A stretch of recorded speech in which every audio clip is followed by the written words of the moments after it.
I'm Stephanie Izzy. I'm autistic, have ADHD. I have a PhD in genetics, and I'm a licensed speech language pathologist. I've been working with autistic students in a variety of settings for 8 years. Um, and I have been developing a science, ethics, and evidence-based approach to supporting autistic language acquisition, learning, and connection. Hi, my name is Sarah Hamill. I'm co-director of Autism Included. I have been a speech therapist for about 10 years. I started my career at a large urban district serving children in Head Start locations and then moving to the evaluation team for pre-K. And before that, I was a vocalist, actually. My undergrad is in classical voice.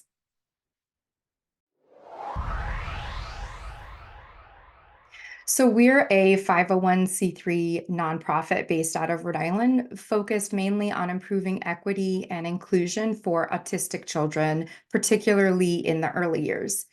Autism Included emphasizes students' autonomy and independence. We recognize the behavior of autistic children as meaningful and important and provide educators with the tools to adapt their surroundings and practices to create a safe, supportive learning environment without segregating those autistic students from their peers. We believe that supporting these students requires changing attitudes about autism. We envision a world in which autistic children can genuinely grow and flourish with an inclusive, nurturing, and affirming educational and community environments. Our vision is a future where every autistic child can navigate educational and community spaces that are structured to recognize, respect, and maximize their unique potential. I think that the work that we're doing is really important for a few different reasons. As I said, I try to take a science, ethics, and evidence-based approach to my work. Um, so there's an ethical reason why what we're doing is really important, because autistic students deserve to develop authentically. They deserve support that validates who they are and how they learn, how they think.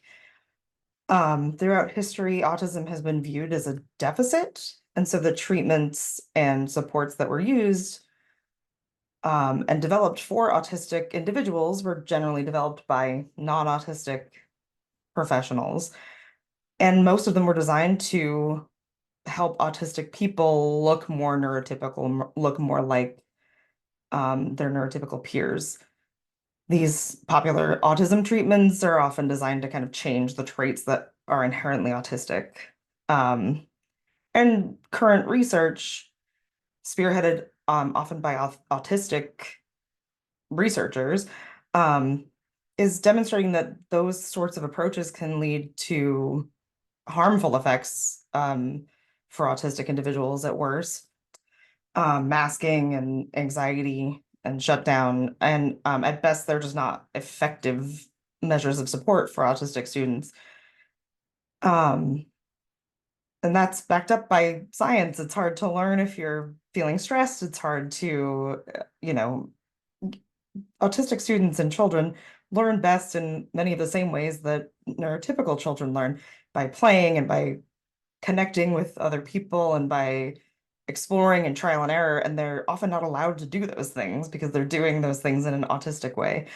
So autism affirming practice supports the way that autistic children learn best, the way that they explore their environment and regulate and communicate. And to do that effectively, we really, I think, as a society, need to shift the way we view autism and autistic people.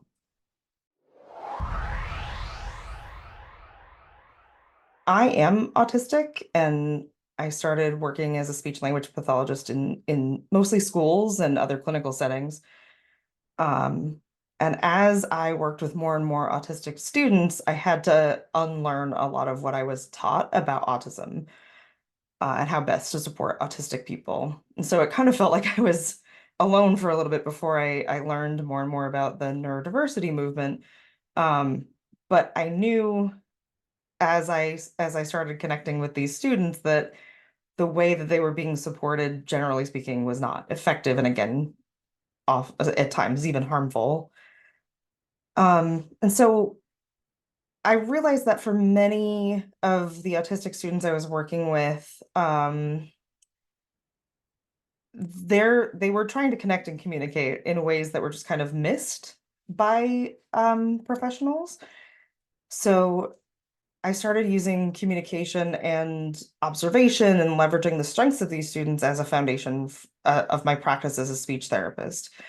And my students were successful in schools. Then we found more like-minded people and sort of developed an approach that is really successful and respectful of autistic people, and lets them be authentic and develop authentically.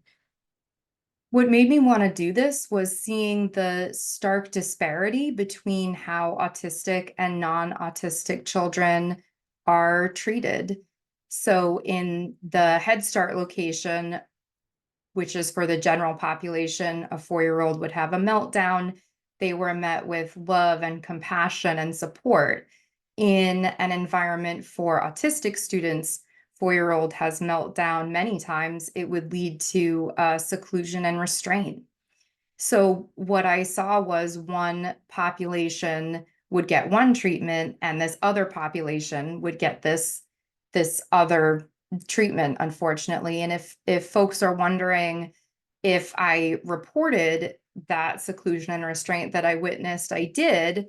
And unfortunately, the response from the body I reported it to was, the question, is therapeutic restraint a part of the child's educational plan?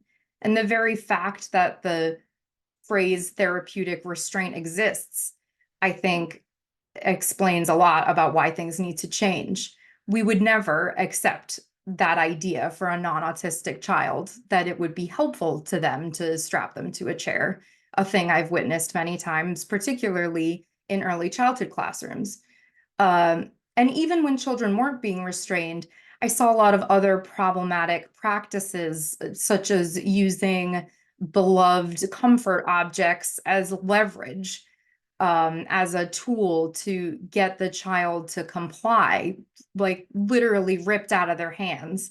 And that that can be very traumatizing for children. Um, at its core, I really consider Autism Included to be a social justice organization because autistic education is a social justice issue. Um, we treat this population differently than everyone else. Like I said, they get a separate set of rules just because they're autistic. Uh, that's the definition of inequity, and that's what we're fighting to change. So the way we support our mission is really responsive to the needs of the community that we're serving. Um, so at first we started as a speech therapy clinic and now a speech therapy and occupational therapy clinic um, that works to provide autism affirming supports and therapies in language, augmentative and alternative communication. AAC is a big part of our practice. Sensory therapies and supports, and fine motor therapies and supports. Um, and we do that through our clinic, which is access speech and allied therapies. We also have professional development and a toolkit with supports and strategies have to provide autism affirming practice for professionals. So our A+ professional development program um, is training for our really, again, really successful approach and tools and strategies for autistic students. And then we have Centers for Inclusive Education, which are schools and classrooms that we collaborate with to provide inclusive education settings for autistic students and how to do that successfully.